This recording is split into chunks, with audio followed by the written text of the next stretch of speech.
If a new day starts in the dark, why are you afraid to use your dark side for your new beginnings? When you're working on a business or in life, things will always go wrong. That's the human condition. Look, we've all been quitters. Everyone. Nobody's journey is seamless or smooth. We all stumble. We all have setbacks. The question is not if some of these things will happen to you. They will. The question is, what do we do next? The only way that you're going to be able to push past the mountain of obstacles that is going to try to stop you is to have maniacal focus, to know exactly what you want, to have clarity of purpose, to have a crystal clear vision in your mind of what you're trying to accomplish, something that you could tell anybody in a single sentence. When you have that and you stare at it all day and you think about exactly how you're going to make it happen and you tie your identity to it, then you've got a chance. When you face a challenge, remember this: you have nothing to lose. Stand up. Go forward. Go out in a blaze of glory, fighting with everything you've got, every ounce of energy, every bead of sweat, every drop of blood until your last breath. Winning is not about the trophy and the accolades. It's about the grind. It's about the obstacles. It's about the challenges. It's about the pain that you endure along the way. My glory, it happens in the darkness of the early morning, in solitude, where I try, and I try, and I try again, with everything I have to be the best that I can possibly be, better than I was yesterday, better than people thought I could be, better than I thought I could be, then claim one victory that no one can ever take away from me, ever. And a victory that is earned every single day. A victory of determination and will and discipline. A victory achieved because I will not stop. How you do anything is how you do everything. It's those little things, the little decisions that you make every single day, as small as it seems, that create an environment in your head of what it is you're becoming. Are you a finisher, a quitter? What are you? How you do anything is how you do everything.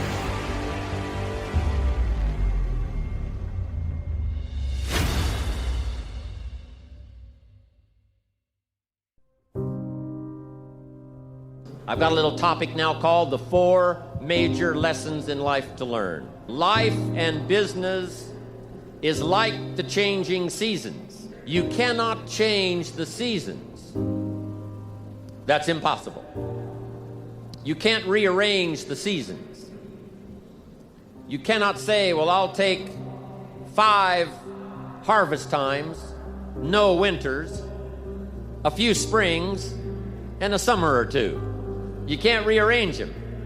The seasons are going to come however they're going to come, and you cannot change that. So you cannot change the seasons. But make this note: you can change yourself.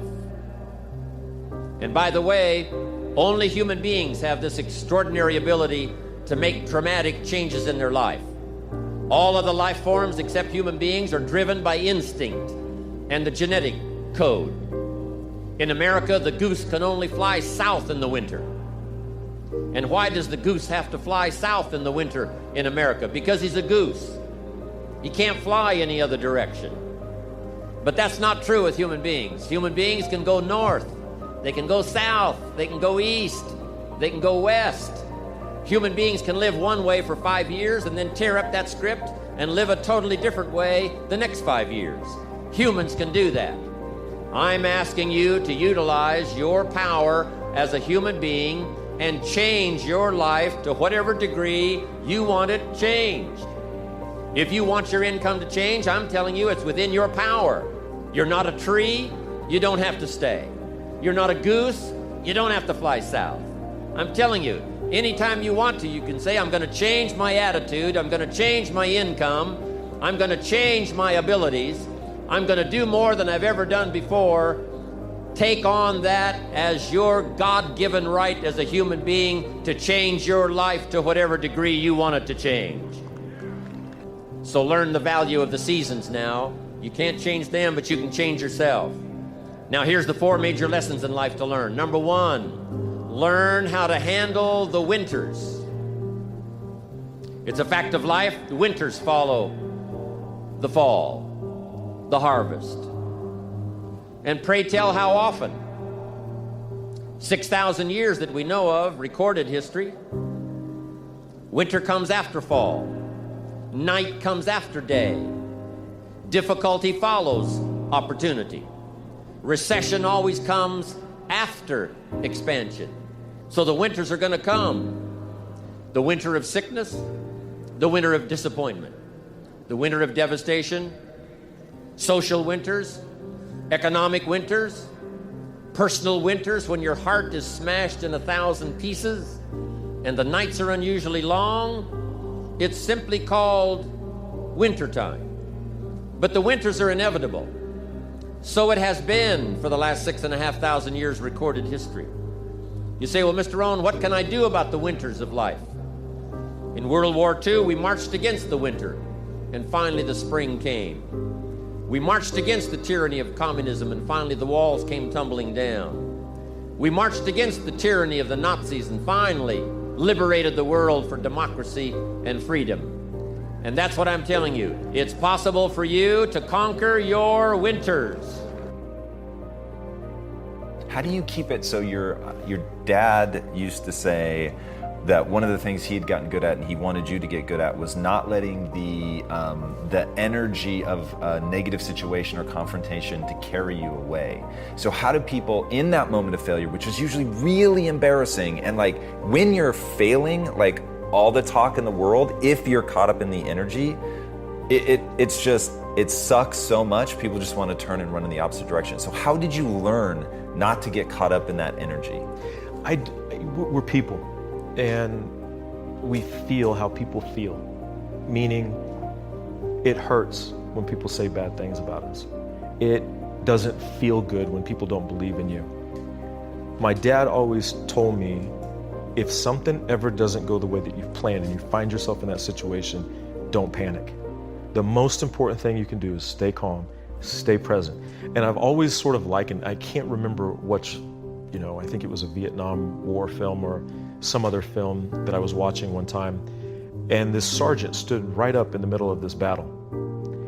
And bullets are hitting branches and knocking trees down. You can hear him zipping by. And he stands up and he says, hey, go over there, move up. You need to watch right over there. And the presence amidst all the chaos and destruction and calamity was what saved all of their lives. And I think that presence of mind and that being able to be calm, that you've laid a plan out, you've done what you've done that got you to this point. If something comes up that you didn't expect or that you didn't know was going to come, your plan's not bad. It got you to where you are. Right now you have to deal with what's in front of you. That doesn't mean run away, doesn't mean stop and don't do anything. It means deal with it. Deal with what's in front of you, move through it, move around it, move over it, move under it, but keep moving forward. Rectify the situation, regroup, and go. Because your legacy is every life you've touched. And that shifted the way I saw legacy or what you leave behind or what you do. Because Maya was explaining to me that, over all the years of watching your show, everybody who decided that they were going to go back to school or lose weight or no longer hit their children or get out of a bad marriage, all of those people who have seen and experienced your voice. And the same thing with everybody here. You have no idea what your legacy will be. Your legacy is every life that you've touched. And we like to think of it. I know you have done amazing things with your philanthropy. We like to think that these great philanthropic moments are the ones that leave the impact or will make the huge difference in the world. But it's really what you do every day. It's how you use your life to be a light to somebody else's, and it's how you use your work as an expression of your own art, whatever that is.